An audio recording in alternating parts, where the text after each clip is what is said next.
Good morning, dear student. Today, in the continuation of coordination chemistry, we will do crystal field theory. As you know that we have already done bonding in complexes by valence bond theory. ठीक है, valence bond theory से related बहुत सारे questions जो हमने last video में discuss किए थे वो क्वेश्चंस आपके आते हैं एग्जाम में. But the crystal field theory is most important theory because ये आपकी एडवांस थ्योरी है वैलेंस बॉन्ड थ्योरी से. ठीक है, तो सबसे पहली चीज़ हम पढ़ते हैं कि क्रिस्टल फील्ड थ्योरी की हमें रिक्वायरमेंट क्यों हुई. बिकॉज जो वैलेंस बॉन्ड थ्योरी थी वो बहुत सारी चीज़ों को एक्सप्लेन नहीं कर पाई और उसी को हम कहते हैं limitations of valence bond theory. Since VBT is not able to explain the strength of ligand, किस बेस पे उन्होंने उसको स्ट्रॉन्ग या वीक लिगेंड कहा, किस बेस पे मैग्नेटिक करेक्टर, थर्मोडायनामिक और स्टेबिलिटी कॉम्प्लेक्स की जो है वो नहीं एक्सप्लेन कर पाया, या एग्जैक्ट हम कैसे एक्सप्लेन करें कि ये टेट्राहेड्रल है या फिर ये स्क्वायर प्लेनर है. मींस जैसे आपने देखा होगा कि हम सीधे सीधे एक एग्जम्पशन ले लेते हैं, लॉट्स ऑफ एजम्पशन उसमें है, या हम सीधे सीधे ले लेते हैं कि ये स्ट्रॉन्ग लिगेंड है तो पेयरिंग होगी, वीक लिगेंड है तो पेयरिंग नहीं होगी. बट कोई भी थ्योरी, कोई भी जो लॉज होते हैं वो एजम्पशन पे बेस्ड नहीं होते हैं, उसके लिए कुछ ना कुछ प्रूफ होना चाहिए. तो इसी वजह से नई एक थ्योरी आई जिसको हम कहते हैं क्रिस्टल फील्ड थ्योरी. ठीक है, क्रिस्टल फील्ड थ्योरी के में जो सबसे इम्पोर्टेंट जो फीचर्स हैं वो हम वन बाय वन डिस्कस करेंगे और फिर इसको कैसे अप्लाई करना है वो हम सीखेंगे. ठीक है, तो पहला इसका जो पॉइंट है, ligand and metal ion are point charges. Crystal field theory में ये चीज़ एज्यूम की गई कि मेटल और लिगेंड को हम सिर्फ एक पॉइंट चार्ज के फॉर्म में ही देखें, बिकॉज मेटल जो है वो हाईली पॉजिटिव करेक्टर उसमें होता है, so it can consider as positive charge, and ligand has either lone pair or negative charge, therefore it can consider as negative charge. ठीक है, electrostatic attraction between negative ligand and metal ion, purely दोनों के बीच में electrostatic attraction होता है. Since metal positive है, ligand negative है, दोनों एक दूसरे को अट्रैक्ट करते हैं और उनके बीच में बॉन्डिंग होती है. ठीक, थर्ड यहाँ पे कहा ion dipole interaction between neutral ligand and metal ion. और अगर बाई चांस लिगेंड आपका नेगेटिव चार्ज नहीं है, देन जो उनके बीच में इंटरेक्शन होगा वो आयन और डाइपोल इंटरेक्शन होगा. मीन्स एक तो मेटल और दूसरा वो मेटल आयन हो गया, और NH3 जैसे न्यूट्रल है, H2O न्यूट्रल है, तो उस केस में न्यूट्रल डाइपोल फॉर्म होगा. ठीक है, splitting of D orbital in the presence of ligand field, ये इस थ्योरी का सबसे इम्पॉर्टेंट पार्ट है. मीन्स जो सेंट्रल एटम है, सेंट्रल एटम जैसे कोबाल्ट हो सकता है, आयरन हो सकता है, निकल हो सकता है, आप देखते हैं कि उसमें लास्ट इलेक्ट्रॉन डी सबशेल में जा रहा है और डी सबशेल है 5. ये जो 5 डी ऑर्बिटल्स हैं, these are known as degenerated d orbitals. Degenerated means सबकी एनर्जी सेम होती है. But according to crystal field theory ये जो डी ऑर्बिटल्स हैं ये स्प्लिट हो जाते हैं. जैसे ही मेटल को लिगेंड अप्रोच करता है इनमें स्प्लिटिंग हो जाती है, because they are in different direction, तो इनमें स्प्लिटिंग हो जाती है और स्प्लिटिंग होने की वजह से ही कॉम्प्लेक्स का डिफरेंट स्ट्रक्चर होता है. And the nature of ligand affect the extent of splitting, और जो लिगेंड होगा वही लिगेंड का नेचर एक्सप्लेन करेगा कि कितनी स्प्लिटिंग होगी और कैसे स्प्लिटिंग होगी. ठीक है, तो ये इसके बहुत इंपॉर्टेंट पॉइंट है जो इसको कंसीडर हम करते हैं. ठीक है, in case of free ion all the 5 d orbital have the same energy. जैसे मेटल जो है, मेटल के केस में फ्री आयन, जैसे मान लीजिए CO+3 है या फिर Fe+2 है, उसके केस में जो 5d ऑर्बिटल्स हैं उनको कहा जाता है डीजनरेटेड ऑर्बिटल्स। डीजनरेटेड मीन्स सबकी एनर्जी सेम है। But in the presence of electric field मतलब जैसे ही लिगेंड अप्रोच करता है तो लिगेंड के प्रेजेंस में ये जो 5d ऑर्बिटल्स हैं वो स्प्लिट हो जाते हैं, ब्रेक हो जाते हैं, different set of orbitals having different energy.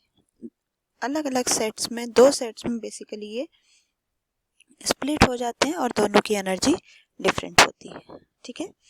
The crystal field splitting will be different in different structure having different coordination number. ये जो हम कह रहे हैं कि डी ऑर्बिटल जो है स्प्लिट हो जा रहे हैं, इसी को हम कहते हैं क्रिस्टल फील्ड स्प्लिटिंग।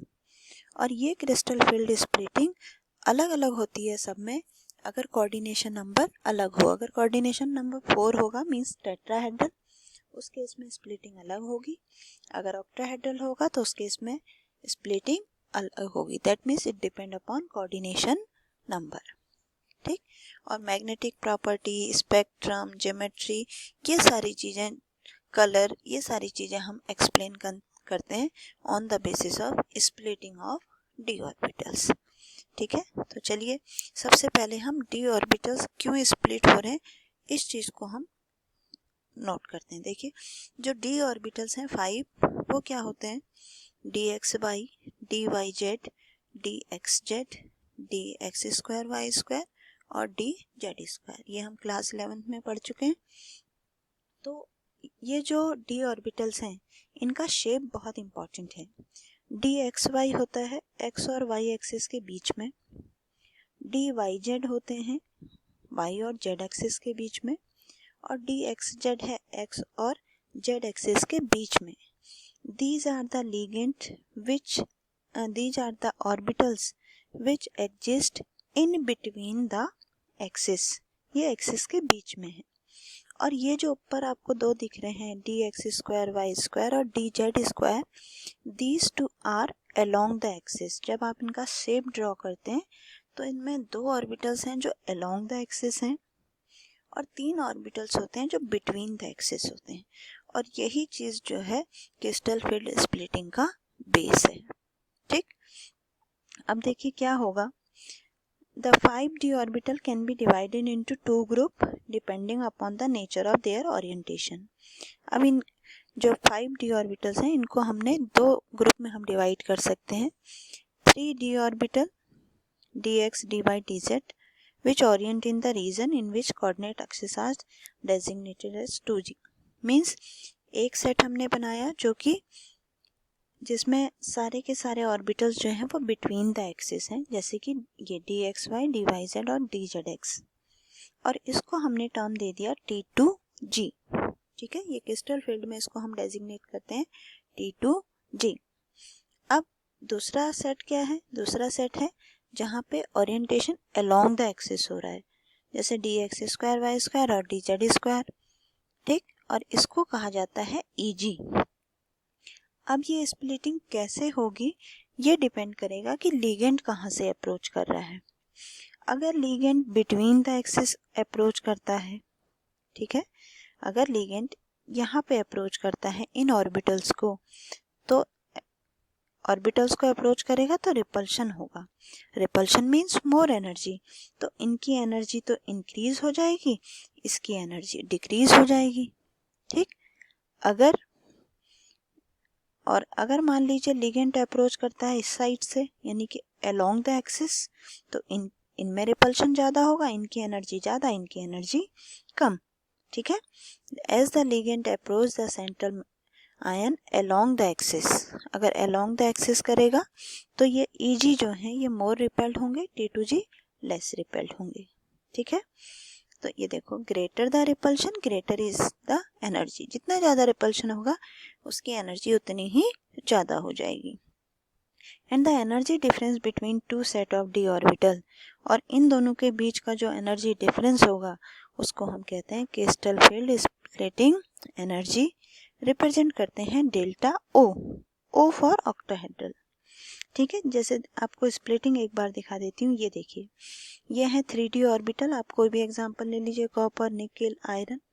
इसमें अभी इलेक्ट्रॉन नहीं फिल कर रहे हैं हम सिर्फ 5 ऑर्बिटल्स दिखा रहे हैं। ठीक है, जैसे ही लिगेंड अप्रोच करता है, ये डीजेनरेटेड ऑर्बिटल्स हैं, जैसे ही लिगेंड अप्रोच करता है तो इनकी ये आर्टिफिशियल हम मान लेते हैं, एक आर्बिट्रेरी वैल्यू है कि सबकी एनर्जी इंक्रीज हो जाएगी। ठीक है, potential energy will be increase. और जब पोटेंशियल एनर्जी इनकी इंक्रीज हो जाएगी, अब डिपेंड करता है कि लिगेंड कहाँ से अप्रोच कर रहा है। ऑक्टाहेड्रल के केस में अलोंग द एक्सिस अप्रोच करता है हमेशा।